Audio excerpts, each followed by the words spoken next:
All right, welcome back to another Stellaris learning video. Today we're going to be looking at a few more aspects of the game. Today I'm using a custom-made empire. It's a mega corporation, and I've already made some progress. I've colonized 2 planets here. I've colonized this one over here and that one over there. So you can see this one is in progress of being colonized, and these ones are already done. So today what we're going to talk about is kind of the next layer of getting into the game, which is looking at how to manage our planets and looking at all the details here to make good decisions, how to use our military fleets against enemies. You can see this is an enemy because of a red exclamation mark. How to check in with our situation log, our special get out of here. Our special science projects that'll come up from time to time. And last of all, what to do when we finally find another civilization way out there in the vast realms of space. And to start off, we've already found some aliens here. So these are called beta aliens. So this is another there he is. This is another civilization that's also sending a science ship around to survey planets for possible use. So we know that there's an empire somewhere out there that's not too far. So now that we find a ship of theirs, we can go to our situation log. So I'm going to pause the game here. The situation log shows a lot of science projects that you can embark on. When you find a new alien race, it's a good idea. There they are. To research them, and they're going to give you a little reward if you research them before they research you. So I'm going to press this button. It's going to pause our society research. That's okay. We're not worried about that. We're going to start researching that now.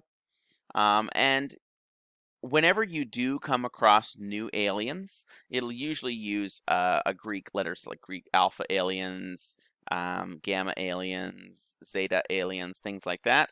So you'll get a pop-up knowing to go to this button here, or you can press F2 on your keyboard to open the situation log, and this will tell you about what's going on. There are other things as well, like archaeological projects. Those give you much bigger scientific, bonuses. I switched systems there. How did I do that? Well, that was something. Let's go back to here. So archaeological projects are a little different. You can send a science ship to complete these. They take a lot more time, but they give you much bigger scientific bonuses. At early-ish in the game, I'm not going to do that because I want my science ships to keep exploring the galaxy and to keep researching these little anomaly dudes here. So these are bigger projects that I'll do when I find the limits of how far I can explore, how far I can go, or maybe later when I have some extra alloys, I can build another science ship, make another scientist, and send them there to do some work on that. So that's basically what our situation log is for. So one thing I want to touch on before I pause and fast forward here, we have an enemy fleet over here. Their fleet power is 303. I can see that by hovering over my mouse cursor over them. And now I want to look at my fleet, my ship with the stars over here. Our power is a lowly 188. That's not enough. We're going to have to build some more ships. So 188 divided by 5, that's about 31, 32 and a half power per ship. So that's not very good. We're going to have to add some more. So I'm going to click on my button here, the Signac station, or I can go over here to shipyards. And this is going to take me, I don't want starbase, I don't want defenses, I want shipyard. Corvette. See the little military symbol? Anything with a military symbol is a military ship. Later on, you're going to get bigger types of ships that can carry more weapons, heavier shields, more powerful ships, but we always start with the Corvette. So there's our ships queued up. We're going to turn the game up to fast speed. As they're doing that, I'm going to assign a leader to them. I click on my fleet, assign leader. It'll bring up this new leader menu. Recruit a new one. We have no admirals that are free. I'm going to choose, it doesn't really matter which one. The bonuses are not too huge. I'll choose the young ones because he lives the longest. There he is. Now he's available. Make sure you click on him now because he's available, but he's not assigned to the fleet yet. Clicking on him will now assign him to the fleet. Awesome. So our new ships are going to start rolling out. There we go. So one ship has just joined our fleet, and we're going to wait as the other ships trickle in. I'm going to pause the game, let the time run up, and then we'll check in when our fleet is at full strength. Also, while our fleet is being built and improved, I also wanted to expand the system because it has so many great resources, and I don't want another empire to get to it first. I'm going to right-click on it to build a... Oh, I'm lacking 80 alloys. Okay. So if I have this problem and I don't have enough resources to do something, I can do one of two things. I can go to the galactic market by clicking on our resources here. So by clicking on alloys, it automatically took us to the alloys tab. Energy credits are kind of our base money. You can't buy and sell money, but you can buy or sell things for money, or vice versa. So if I wanted to buy alloys, they're a little expensive, but I could do that. I could just buy them by clicking on that. I have to pay a 30% markup because capitalism. I can also sell excess resources. I have a lot of extra food. I could sell those to get some money to offset the cost. Or for alloys specifically, what you can do, especially if you're building ships, as you can see here, I built a science ship to do my archaeological site, but since I want to expand to the starbase first, and that's more of a timely thing to do first, I'm going to click on this science ship. It's going to not be in the build queue anymore, and I've got my alloys back. I can now use my alloys to build a starbase. Bing bong. There we go. All right. All right, so our fleet is at full power. We have them up to 338, which is a nice bonus over 303. Now, I've already moved my fleet by clicking on them. This is an extra ship I built. And right-clicking on the system I wanted them to go to. You have to right-click most of the time in this game. Once they're in the system, like our full fleet is already, they're going to engage automatically. So I'm going to unpause the game, and these two fleets are going to embark in battle automatically. We're going to get a new window that shows us the battle. There we go. And you get a little pop-up too telling you when you're in battle. If you really, really want to retreat, you're not having a good time, you can mash the retreat button. And if you want to get an idea of how the battle is going, this bar up here shows your hit points versus their hit points. So whoever starts getting crushed first, which is these guys over here, then you get a good idea of what's going on. So at the end of this battle, we can also send a science ship over here to inspect the ship for technologies we haven't researched yet. That's pretty handy too after a battle. But we can get to this later. It's not time sensitive. It's not important right now. Okay. So going back to our map here, something I also want to touch on is what to do with our fleets afterwards. So we've lost one ship, 8 out of 9 ships. We can reinforce the fleet. This will make our closest shipyard get to work on replacing our losses for a cost of 100 alloys. We can repair what ships we have because we're not quite at full health, 76%, 75%.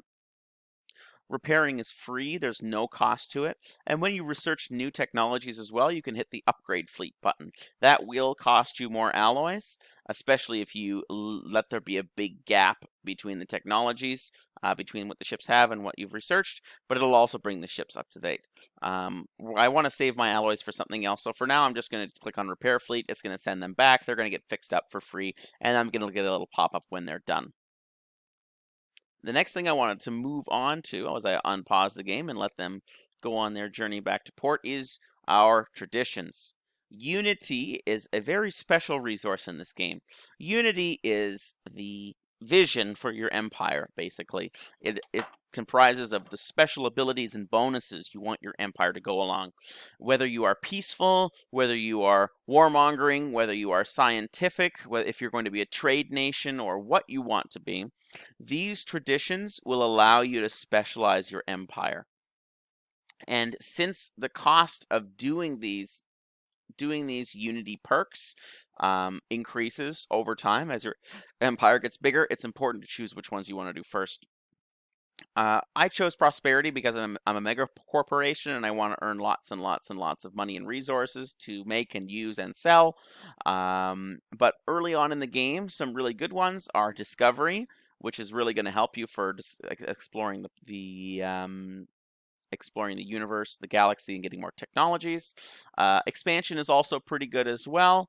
Prosperity is a pretty okay one. And then for later in the game, harmony. Harmony is great for peaceful nations. Domination and supremacy for warlike nations, and diplomacy for what will essentially be the UN of the galaxy. There's going to be a galactic federation, but we're not talking about that today.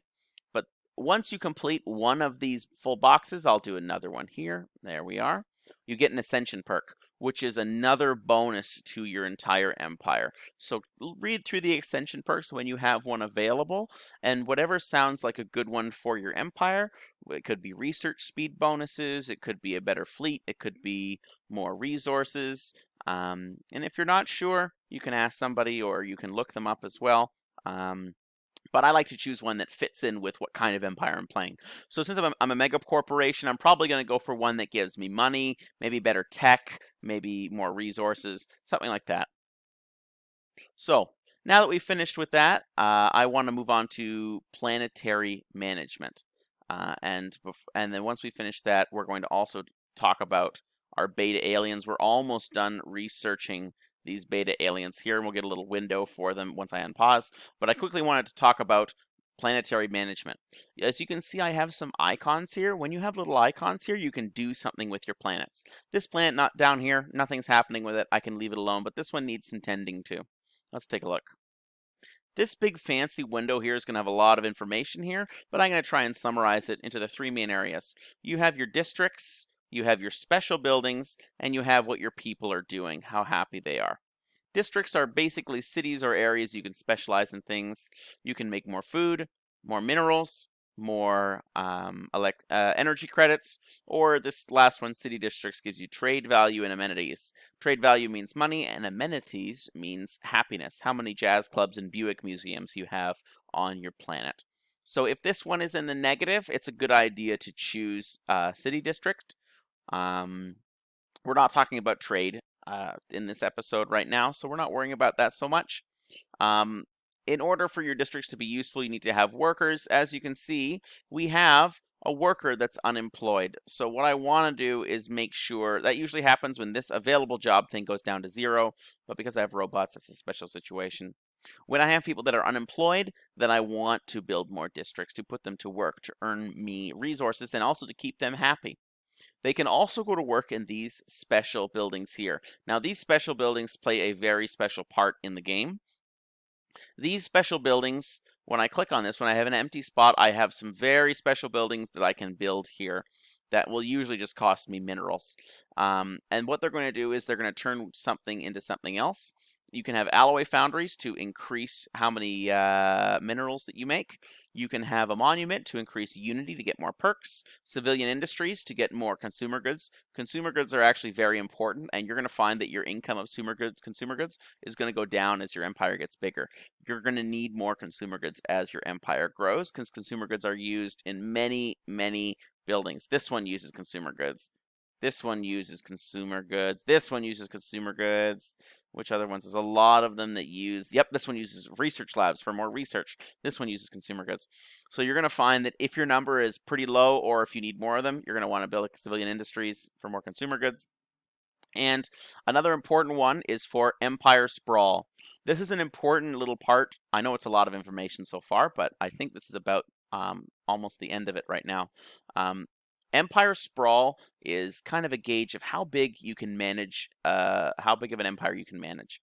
If you build if you have too many outposts on too many systems, if you colonize too many planets, if you have even have too much of a population or too many districts on your planets, you're going to get empire sprawl, which is going to give you some penalties with tech, with unity, with how much money and trade you can take in.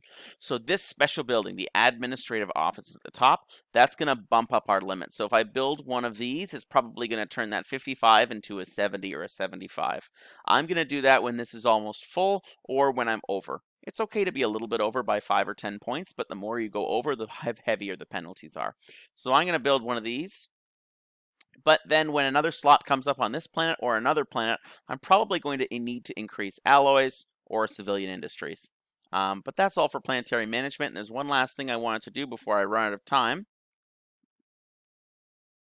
So by the end of the month here, we're going to meet there we are, another alien empire. So what I want to do is very quickly look at this empire to see what kind of empire they are.